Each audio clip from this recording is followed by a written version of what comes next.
enthusiasm, encouragement, gives more energy than anyone I have ever been around in my life. Last time I was here, he had me watching him hit golf balls into a net at 1 o'clock in the morning. Ben and I have traveled life at almost exactly the same age. He was the first person I met at Baylor. If you want a definition of lonely, it is having your father drop you off in a college 1,000 miles away with all of your possessions in one green box, and you don't know a single solitary soul. But the Lord was kind enough to let me meet Ben early on in my freshman year. And we weren't roommates, but you wouldn't know it. I spent most of my time in his room, and whatever I learned about arguing, I learned some of it from marriage, but what I mainly learned about arguing and how to win an argument in a constructive way was arguing with Ben after we would watch Ted Koppel and Nightline. Ed Jr. is the first older brother I had ever been around that was actually nice to his younger brother. So that was, and then Cliff. Cliff was younger. Ordinarily, I do not like talented people. I really don't, but I made an exception for Cliff.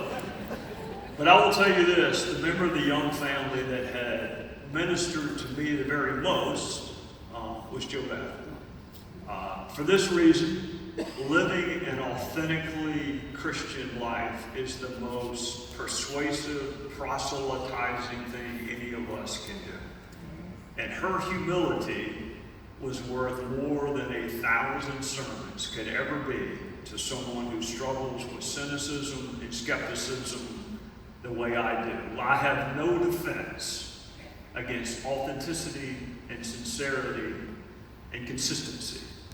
And that's the life that she lived. So thank you for welcoming me back to Texas and to Second Baptist and to Houston. Tim Scott and I decided to write a book together. I don't know if we have a picture of Senator Scott or not. There he is. He's the one on the right. You're right. We eat every meal together, every supper we eat together. You may call it dinner in Texas. We eat every dinner together when we're in Washington. And a couple years ago, Tim just blurted out, he said, I want to do something I've never done before. And I thought, great, he's going to buy dinner. He said, I want to do something that shocks every teacher I ever had. Every English teacher I ever had. I want to shock him. I want to write a book. I said, well, Tim, it would shock him if you read a book. You don't need to write one. Second of all, what do you and I know enough to write a book on? And I thought, well, I'll write one about how miserable it is to run for public office. I know a little something about that and all the terrible, mean things they say about you, some of which are not true, by the way. And it got me thinking back to the year 2000 when I first ran for district attorney back in South Carolina.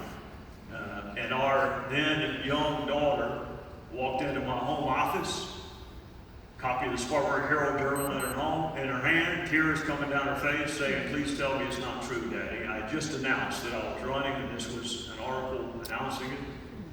Please tell me it's not true, Daddy. I said, Abigail, let me see the paper. She was clutching. She said, please tell me it's not true. Please tell me you're not a lawyer, Daddy.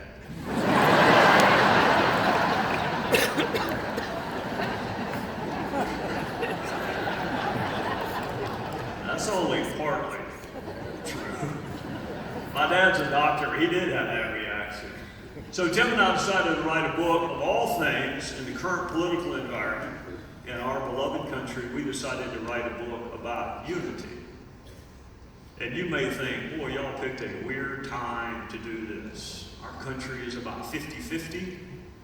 It seems like every night we vote with what channel we decide to watch. It seems like every day is election day. It seems like some of our friends in the media have figured out how to make a lot of money off of anger and division and and divisiveness. We could have written a book, I guess, about private conversations that we've had with presidents, both President Obama and President Trump, or colleagues. But I'll never write that kind of a book. I'd rather be poor than write a book like that. We wanted to write a book about unity and how important it is even among people who have differences. Tim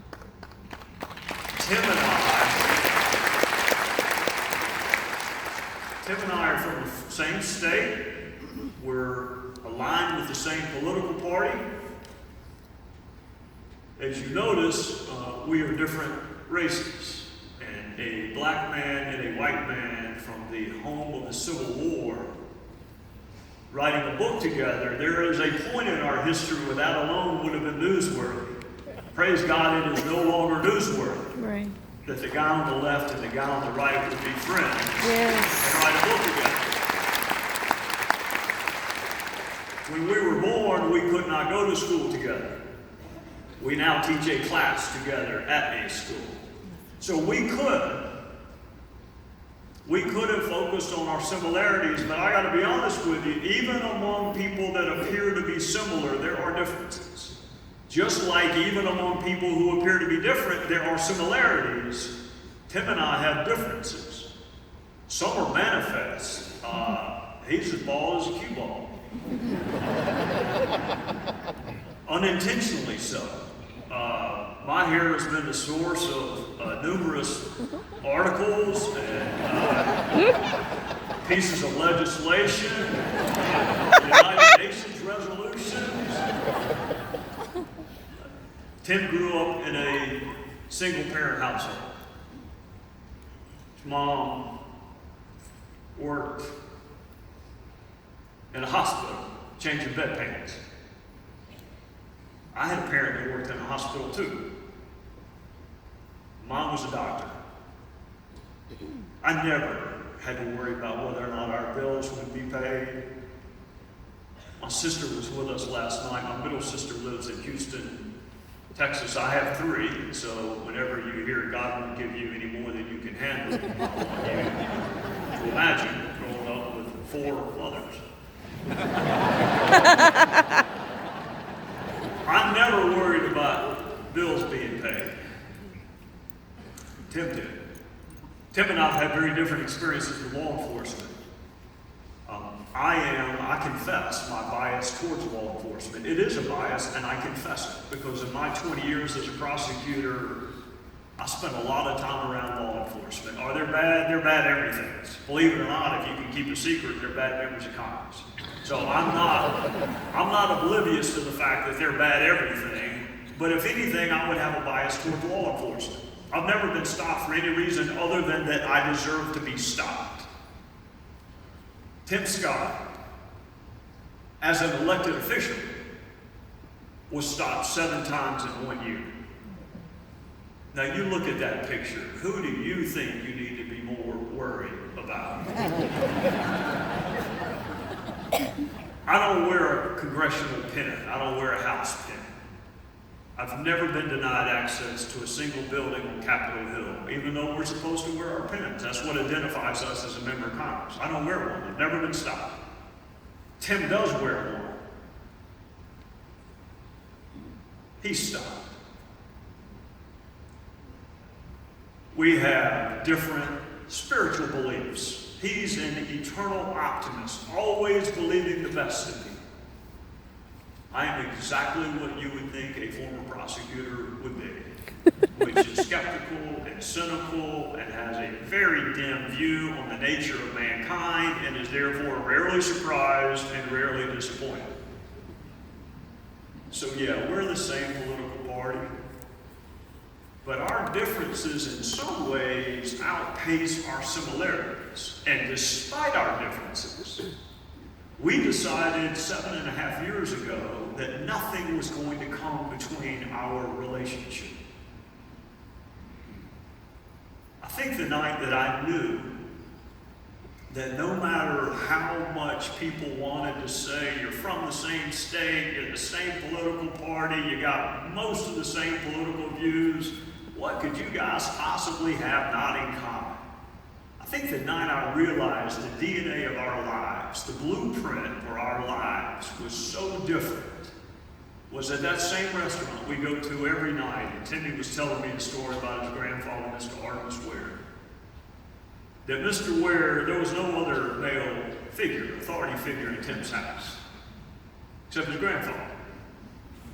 And he would hold up the Charleston Post and Courier at breakfast, wanted Tim to know he was reading the newspaper, staying current on current events, being knowledgeable, acquiring education, knowing what's going on in the world. So back in the old days, they actually threw a newspaper at the end of your driveway. And Mr. Ware would hold it up at the breakfast table so his grandson could have modeled for him the pursuit of knowledge, power of education. And I laughed to myself and said, we got that in common too, brother. My dad did the same thing. Different newspapers, Farmer and Herald Journal, but he would do it at the breakfast table. He'd be reading it, and if one of my sisters would interrupt him and ask a question, he might lower it long enough to answer it, then he'd raise it right back up. We got that in common, brother. He said, the difference, Trey, is my grandfather couldn't read. Never learned to read. Died not being able to read. Faked it. He faked it because he didn't want his grandson picking cotton for a living. He wanted him picking out a seat in the United States Congress. And Mr. Ware, you did it. You changed that family in one generation. And Mr. Ware lived long enough to vote for a man of color under one political banner, and he lived long enough to vote for a grandson under a different political banner. So yeah, you may think people have things in common, but we all have differences. The question is, are we going to rush towards the differences, or are we going to celebrate and relish the similarities? And I am afraid that we live in an environment where we rush toward the division. In some instances, we can't even have a conversation. I mean, no one's ever been yelled or argued into changing his or her position. You might be loved into it, you might be persuaded into it, but you're never humiliated into changing your position. And for my Democrat friends, when I see a poll that says 66% of Democrats don't have a Republican friend, and then I see in that same poll 66% of Republicans don't have a Democrat friend, I think, it's no longer race or socioeconomic, although all of that still exists. Maybe it's politics that is so divisive in our country. I'm lucky. I don't have to go very far to find someone who disagrees with me. I live with a 21-year-old socialist. That would be my daughter, not my wife. Very, very clear about that. My wife looks 21, but she's not 21. That would be our daughter. It's very different views from those of her parents. And you know what? So did I when I was 21 years old. Yep. So did I. We don't argue. We don't fight. Life's too precious. I don't want to spend whatever time we have together. I want to hear her out.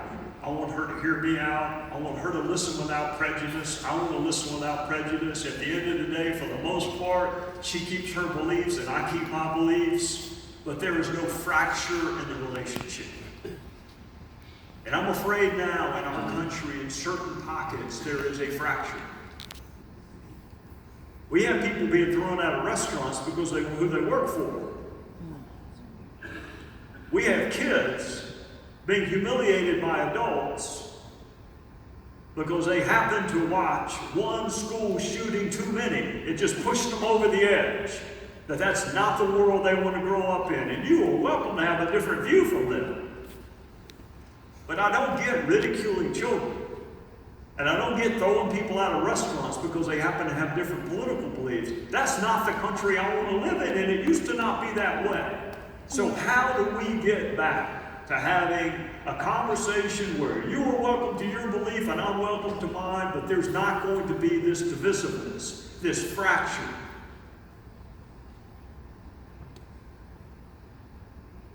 If you're waiting on that to happen in Washington, you will have a long, miserable, fruitless wait. So here's my question to myself, and you are welcome to eavesdrop in on this question that I asked myself. It's really not for you. It's more for me. Are you a believer who happens to be engaged in the political process? Or are you a Republican or a Democrat who happens to attend church? Let me say that again.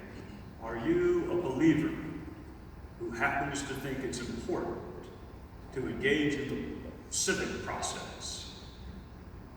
Or are you a Republican or a Democrat who thinks you ought to attend church? What is your identity?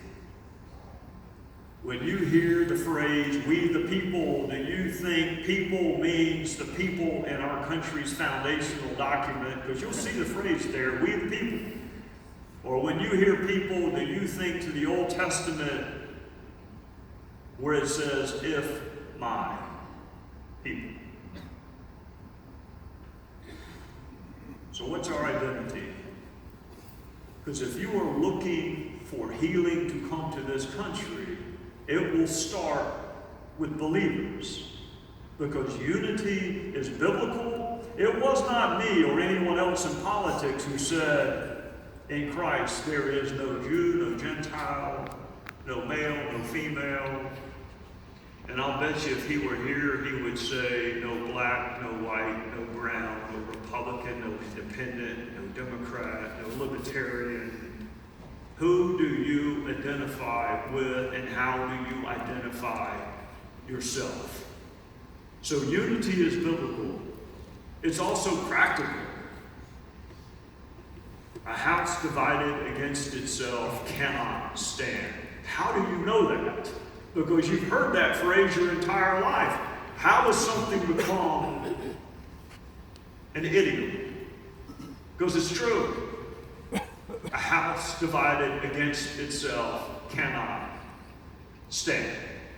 So if you primarily identify as a believer, if you say, look, my view of government is important to me, but I primarily identify with my spiritual beliefs, then I want you to know it's going to be hard. It's going to be hard. You serve a God who has called you to love your enemies, to pray for those who persecute you. If someone asks for a shirt, give them a cloak too. And who said, blessed are the peacemakers. It was a British, I guess he's a Renaissance man of sorts, partly political scientist, partly theologian, a guy named G.K. Chesterton.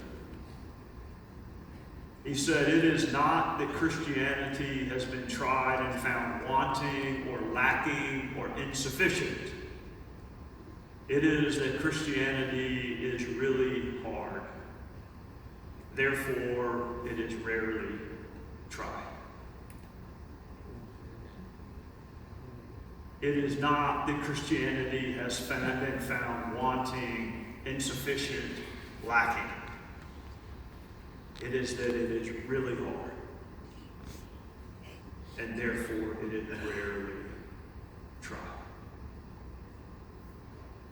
If Tim Scott were here this morning,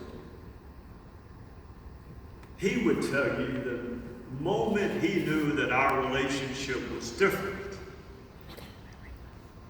was the night a young person walked into a church in Charleston, South Carolina, and killed 9 believers because they happened to be black.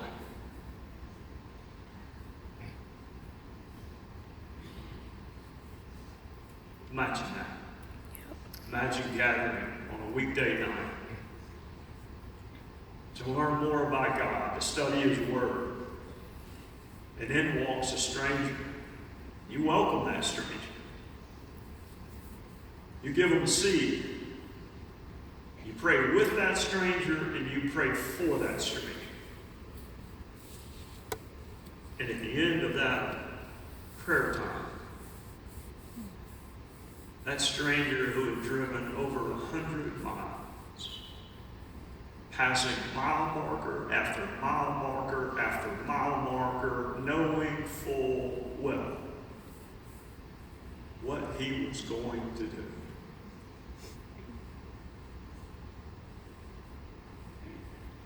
The rage that I felt, initially at God, we'll be honest with you, initially at God. Before anyone says that's sacrilegious, I will refer you to the book in the Old Testament titled Habakkuk, where he asked God a lot of tough questions. Trust me, God's got the answers. It's okay to ask the questions. How could you let this happen? 9 people who were doing nothing except what you asked them to do, what you told them to do, and they welcome in a stranger. And this is what happens. And it wasn't 48 hours after one of the most horrific things to ever happen, not just in my state, but in my country. And the family members of those 9 who were slain, those 9 fellow believers who were slain solely because of the color of their skin. Family member after family member after family member stood up, looked at the defendant, and said, "We forgive you."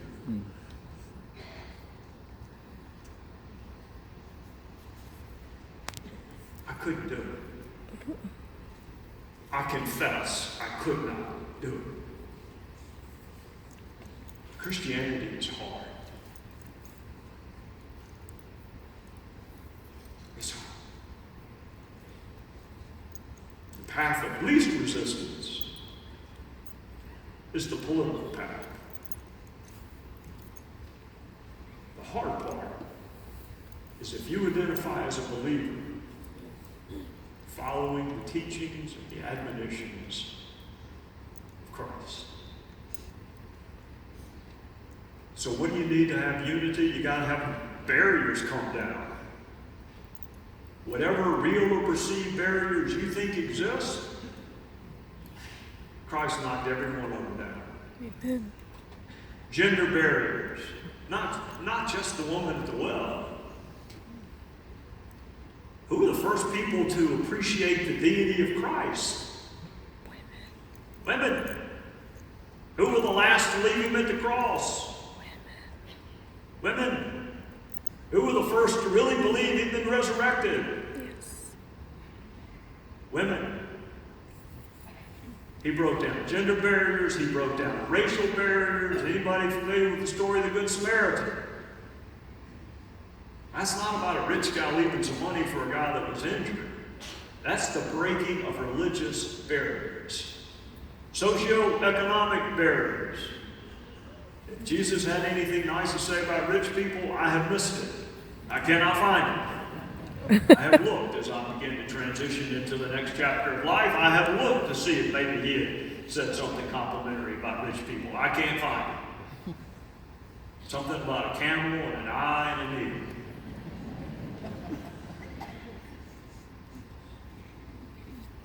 So he broke down barriers,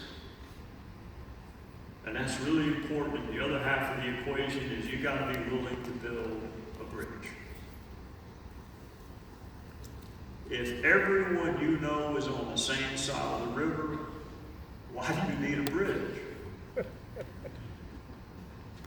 If everyone you know is on the same side of this, You don't need a brick. Jesus not only built a bridge between you and his Father, he built a bridge between death and life. Amen. He built a bridge between the temporal and the eternal. So if you are even open to the possibility that our country could use more unity, then I want you to be open to the reality that it will come from people in your line of work and not people in my current line of work. It will happen the same way every great movement in this country has happened, which is average, everyday Americans saying we've had enough. Keep the contrast. Contrast is good. I am glad everybody doesn't want to eat at the same restaurant right after church. I'm glad you all don't pull for Dallas, because I wouldn't be able to get a seat if you all pull for Dallas. There's a team in Houston too, isn't there? Oh. I'm glad that we don't all have the same. I'm actually glad we don't all have the same view of government. And what's the role of government? That's good. That's exactly what you would expect in a pluralistic society. Keep the contrast. We got to drop the conflict. And the conflict is when you're not even willing to discuss your differences with someone else.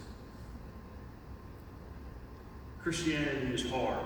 That's the tough news. Good news is you serve a God that does things in a very unconventional way, who uses bones from animals as weapons, who used a stutterer as a spokesperson for a people, who used lanterns and trumpets to win a war, and my personal favorite, for anyone who sits there and wonders, like my dad used to when I was growing up, God, how could you let this election turn out that way? If I heard that once, I heard it a million times from my father. How could you let X win? I don't know, Dad. How did Barabbas beat Jesus in a voice vote? How'd that happen? You serve an unconventional, you serve a God who does things in an unconventional way according to mankind. So I want, and I'm inviting you on behalf of Tim Scott, find someone who doesn't look like you, who doesn't agree with you. In some cases, it could be in your own household, could be at the workplace. Don't start with politics. Anyone ever sit by someone on the airplane that can't read body language and wants to talk to you despite every body language you're showing? You ever sit by that person on the plane? I got my headphones on, I got a book, it's actually turned the right way up, it's set upside down. I'm sending every signal I can to the person. Look, let's just, silence is not the enemy, let's just fly on where we're going. But you lose and they want to talk.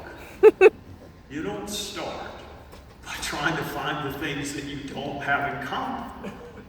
You start with, where are you headed? What do you do for a living? Tell me about your kids. Tell me about your grandkids. We've got it figured out in almost every other facet of life. We don't start with the divisiveness. Only thing I'm asking is move that same model to our political discourse. Start with what you have in common. And if you don't have anything in common with the person, then chances are you're not going to have a long-term great relationship. But it doesn't mean you have to fight. And you don't have to challenge one another's patriotism or challenge one another's motives. If you're a believer, that question that I asked myself, that I allowed you to eavesdrop in on, if you're a believer, then you have signed up to do things in a a different kind of way. And it's hard. G.K. Chesterton was right. It is hard. Not sure he was right, and that's why nobody's tried. I think people do try. When we were freshmen, someone wrote a terrible article about Tim Scott. And when I mean terrible, I mean defamatory. I mean libelous. I mean completely mean-spirited and completely inaccurate. And this was before I got the memo about don't share all the negative articles with your colleagues. I've since gotten that memo, but I didn't get it at the time. So I marched myself into his office, and I said, we're going to do something about this, Tim. I'm sick of it, tired of it. I'm going to do something about it. He said, yeah, I am too, Trey. Close the door. I thought, this is going to be good. Got a congressman, former prosecutor. We're going to hatch a plan, and we're going to get this person back. I can't wait. He said, come sit beside me.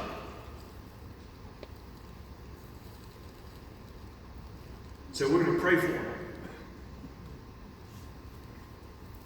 I said, Tim, I love you, but I'm not praying for him. And I did. But I listened as he did. The world doesn't get that. The political world doesn't get that. Pray for those who persecute you. Pray for your enemies. If you want to change a community, a culture, a country, then the answer is, I am a Christian who happens to follow politics. I am not a Republican or Democrat who happens to go to church. Lead with your faith. Thank you. God bless you. Thank you for your hospitality.